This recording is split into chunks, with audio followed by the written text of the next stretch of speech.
Welcome to Pure Chaos, the life and death of an alcoholic. Thank you for tuning in and checking it out for this week. Today's episode is brought to you by coffee and the letter W, as in, what leads up to addiction? What age were you when you had your first drink? Or, if your drugs are more your thing, when did you first try drugs? What age were you? But more importantly, what leads up to addiction? Is it something that is, predisposed genetically? Maybe you had a grandpa or a father who, struggled with addiction, alcoholism, big one that runs genetically, right? So you could be predisposed to have it, but really what leads up to addiction? Is it, family life? Is it, like I said, is there addiction that runs in your family? Stress, stuff like that, right? What leads up to it? And, of course, when we talk about addiction, we talk about, how it's affecting your life. Is it controllable? Does it control you? For a lot of us, me included, addiction, takes over our lives because for me, being a full-blown alcoholic, I know it controlled every facet of my life. It kind of just took hold, and if you give into it, it doesn't take long before your entire life is just completely pulled in by it, right? So for this episode number 2, this is the first one that I've had with an actual video.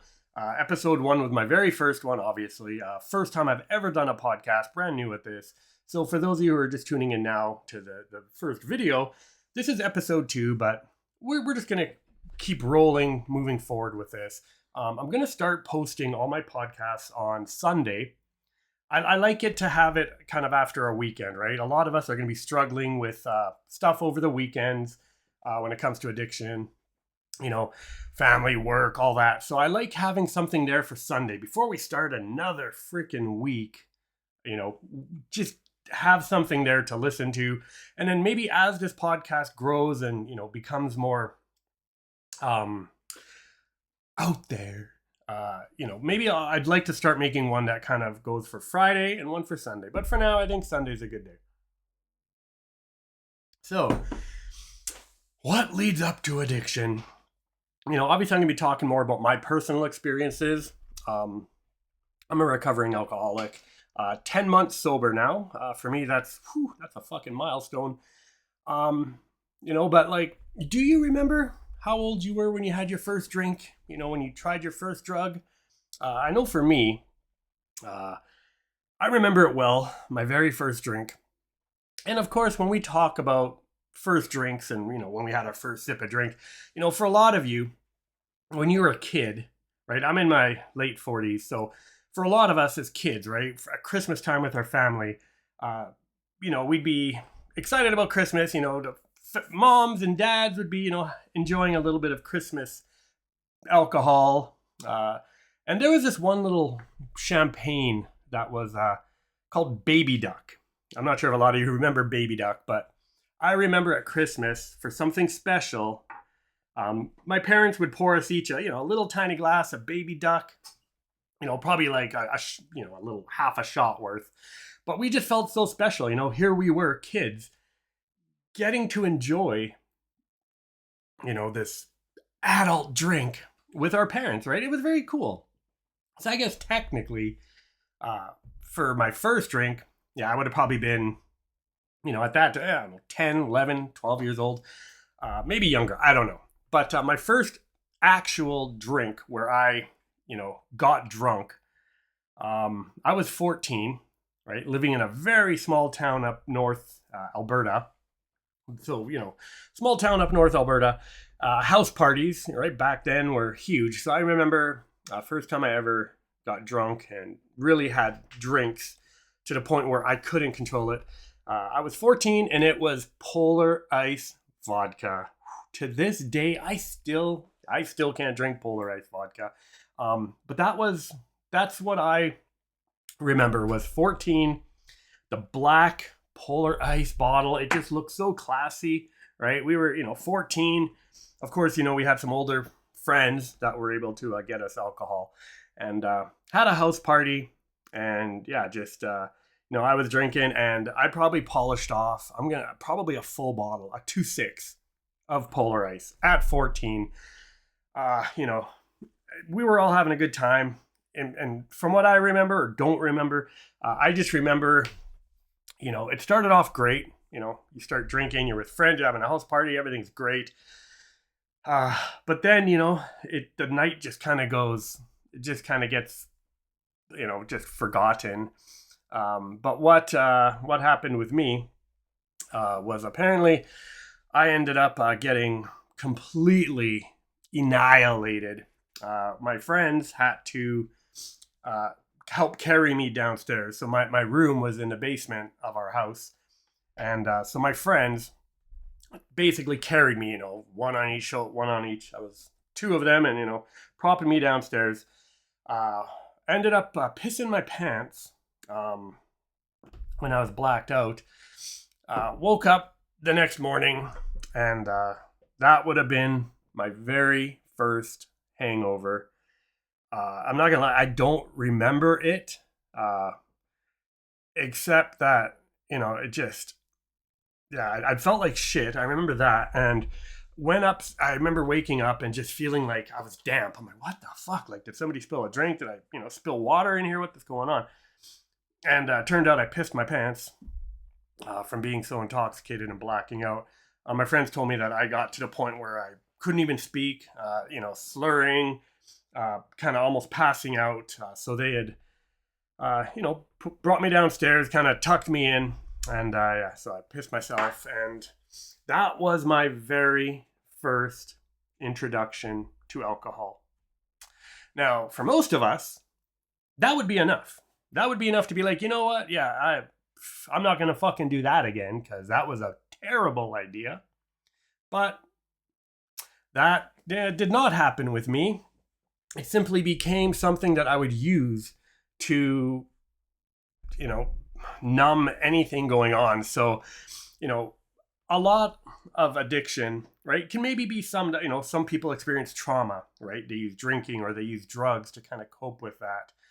Or, if you're older already, maybe you're in your, 20s, 30s, work stress, family stress, right? You have that drink to help get you through that day, right? To give you that little bump that you need. So for me, when I was 14, that was the start of a very fucking vicious cycle. But the weird thing was, I liked it. I liked feeling fucked up. I liked feeling numb. And so it just made it, more of something where I looked forward to it. I looked forward to that buzz. I looked forward to not giving a shit, right? So, I was bullied a lot as well, in school, grade 5, 6, 7, bullied a lot. So, I mean, for me, school was never fun. I never enjoyed school. A lot of it, unfortunately, with my mom. So when I was young, parents were separated for a while. So I lived, like I said, in a small little town in northern Alberta. But before that, we had lived just basically, let's just say Calgary. So we lived in Calgary, and my parents were separated. So my mom looked after us. But my mom wasn't the best at housework and let's just say, doing her motherly stuff, right? So she used to do all our laundry. Now I had a sister and 2 brothers, so there was 4 of us, right? I know it's a lot, right? When you think about how much laundry 4 people, have, it's a fucking lot. But I remember my mom used to wash the clothes and dry the clothes, but then she wouldn't fold it. So it would just go into this pile, this fucking mountain of clothes in her room.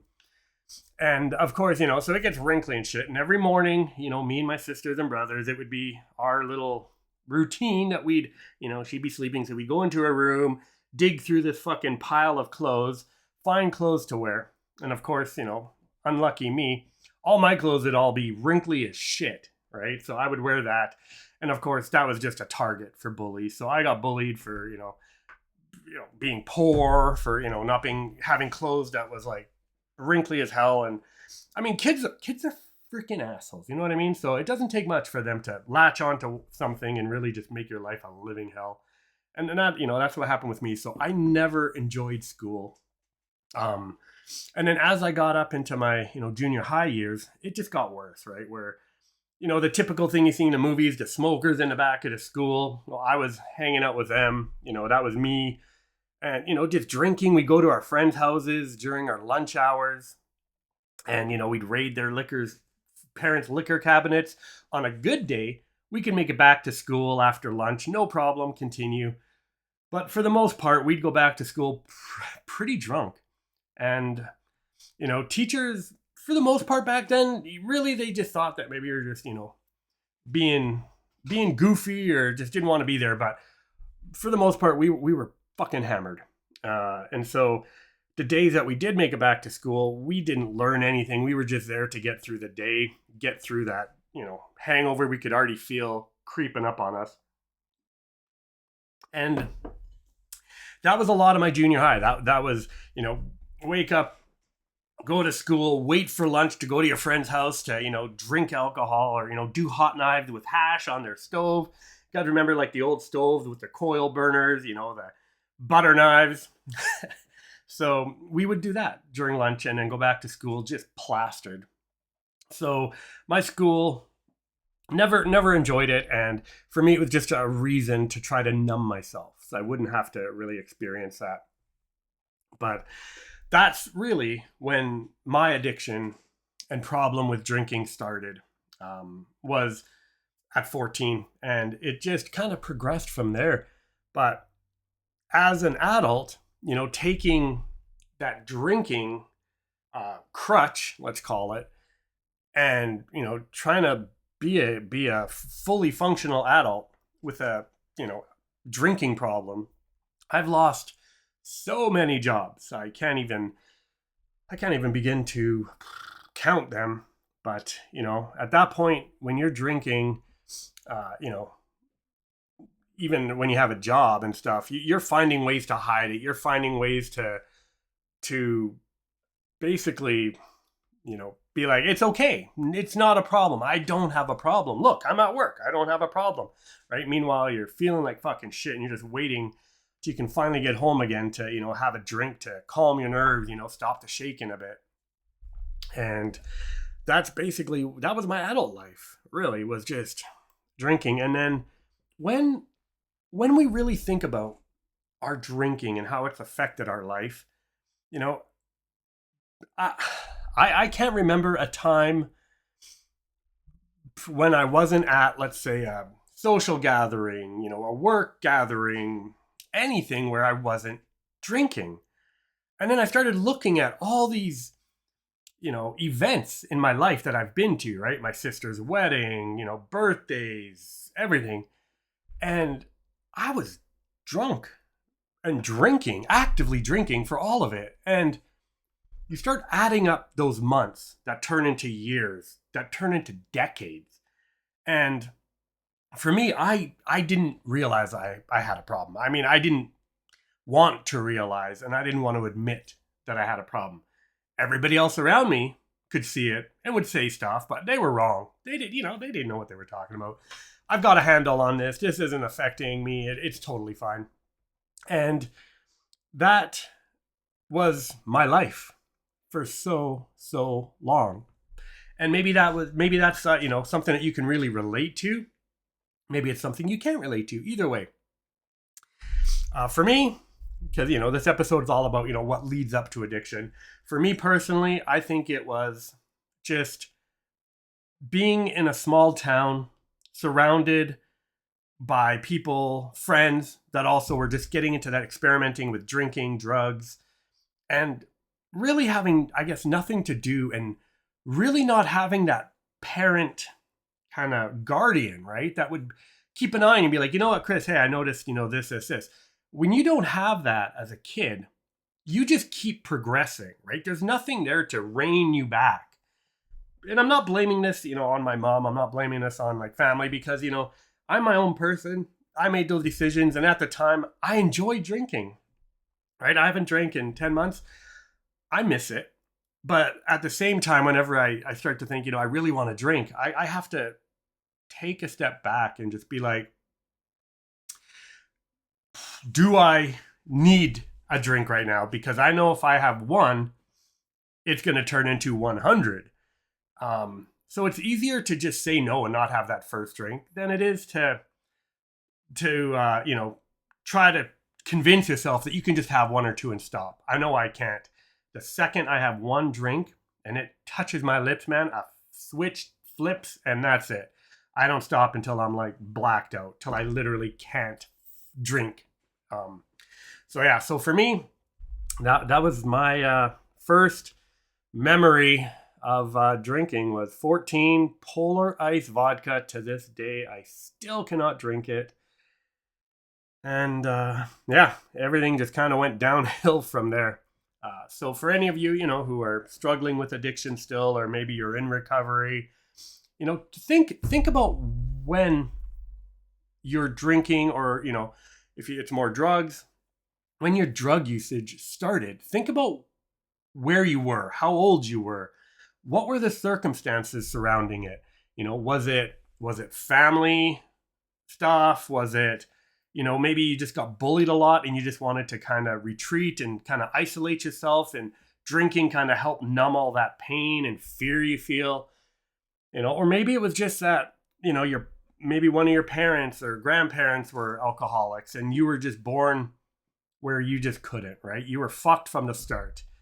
I said I do have alcoholism that runs in my family. My grandpa was an alcoholic. Lucky for me, however, my parents weren't, into drugs.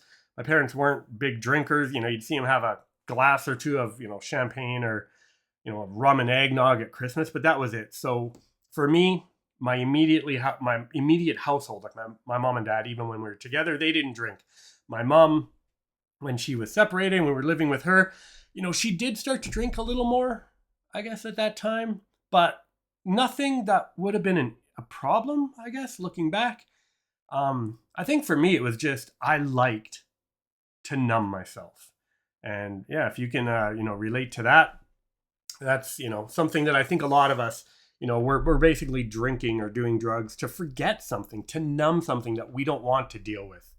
And, for me now, I'm in a place in my life, finally, in my late 40s, where I'm ready to deal with my addiction, to try to find, the root cause. It took me a long time to be able to admit that, I am an alcoholic and I cannot have a drink. And, when you go and sit at a restaurant and you watch people, have a drink or two and leave, I always wonder, like, are they going to go home and keep drinking? Like, how the fuck did they just turn that off? How did they just stop? Right? I was so, like, just angry about that for a while. Like, why can't I? Why can't I? Right? Why did I get the shit end of the stick here? But, I finally, and, as I, do this podcast and talk, I'll go a lot into my experiences in my life, but I have had one fucking hell of a life. But at the same time, addiction has been there at every turn. So for me to be 10 months sober is, quite amazing for me. Because, there's been times where, I've wanted to drink again, but, instead of having that drink, worst case, I'll take a CBD or something, just have a cup of coffee, glass of water, a non-alcoholic drink, which is really good now, like the undone rum, which is zero alcohol, a sun brew by Corona, which is zero alcohol. Just having that taste, right? It really does something to my brain anyways, where I don't crave it. So, I just want to say thank you for tuning in to this week's Pure Chaos podcast, Before the Chaos. And yeah, thank you guys. And, please, if you enjoy this, like and subscribe.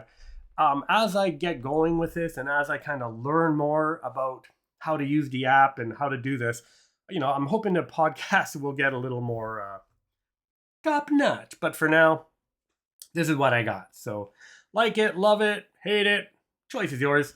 But I just want to say thank you if you are watching it. Thank you. And, it is a little out of my comfort zone to be, putting myself out there. But at the same time, I thought it was about time. So thanks, and tune in next time. Thanks, guys.